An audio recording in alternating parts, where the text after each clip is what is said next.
Today we're going to talk about the difference between eating out and eating at home. When should you choose to eat out? When is it best to eat at home? I love to eat out. I just love it. It's nice. People make food for you. You get a lot of food. It tastes good. You don't have to clean up. It's lovely, right? And if you do look at it, depending on where you go to eat, it doesn't necessarily have to be more expensive, but there's a whole other side of things you want to make a decision about. When you're trying to make a change in your life, the biggest thing you want to include is more control in your decisions and the inputs, the calories, the food choices. All of these things are really important. And that's exactly what you lose when you go out. When you eat at home, you're generally going to save more money. But more importantly than that, there's a lot more control you have over what you eat. Now you have more control over the ingredients, the quality of the food, how it's made. You get to choose if it's margarine they use or butter. You get to use if it's very cheap oil or if it's a higher quality oil like olive oil or avocado oil. All of those things matter because when you're trying to make a change, the more control you have over the inputs, it allows you to really see what's working and not working. That doesn't mean you can't go out and eat a healthy meal when you go out to eat, but there's a whole other layer of things to consider, which is you don't really know how they're making it and what they're making. And there's a lot of temptation when it goes to eating out that doesn't happen when you're at home. For example, when's the last time while you were making dinner you just made a big old pile of bread and all of them just sat there and ate bread? And, I'll have a mixed drink too. And, a dessert menu. None of that stuff happens when you make it at home. You make yourself something to eat, you eat it, and you're done. And obviously you can go out to eat and not have those things, but when you're looking at making decisions, willpower is like a muscle, and at the end of a long day, if you've already made a million decisions and someone says, do you want a nice warm piece of bread and a drink or maybe a soda, and you want to look at the dessert menu, it can get harder to say no.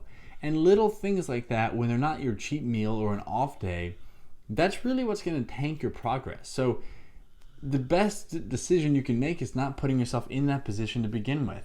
So the big thing is you want to focus on building in that consistency and having a simple, focused thing you can stick with while your body is adjusting to the changes. But I get it. There's going to be times you have to eat out, where you are traveling or any number of things came up and you have to eat out.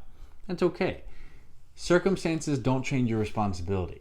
So just because you're eating out, the rules still apply. It doesn't mean you just get to have bread and sugar and all this stuff if it's a Wednesday night. You made the rules and you made the decisions for yourself for a reason, so stick to them. Get meat, get vegetables, get starches, simple foods, and then skip all the other stuff that adds a bunch of calories or a bunch of complexity to the meal. There's nothing stopping you from getting a very large salad and with a piece of meat or protein on top of it. There's nothing stopping you from that. So don't give in to, well, I'm at the Cheesecake Factory, I guess I should have cheesecake. That's not acceptable. It's just not going to fly. So focus on building in consistency to what you're doing no matter where you are, because circumstances don't change your responsibility. And above all, focus on planning ahead. Look at your week, and if you know that you get out of work at 10 o'clock and you really don't want to go home and make something for yourself, make it ahead of time. It's called meal prep. Get food, cook it beforehand so that you can go home and microwave it or heat it up in the oven, and there you go. Be careful of the excuses you'll make yourself and say, oh, I'll just grab something on the way home. Because if grabbing something on the way home means getting a breaded chicken sandwich and a soda when you would have just gone home and had like a grilled chicken and broccoli, that's a huge difference. And the whole point is to build in a reserve of calories that when you get to a relaxed day on the weekend, you've saved them. You can go do that. It's the equivalent of saying, I'm trying to save up money to buy a house or go on a vacation or something. And you go to put a down payment and you're like, well, I don't have any money because I kept spending it on, I don't know, just something. Like, what did I spend it on? I don't know. But I don't have it. And that's the way we treat our diet, is we just kind of make decisions off the cuff when it comes time to, I'm really hungry, I got to eat.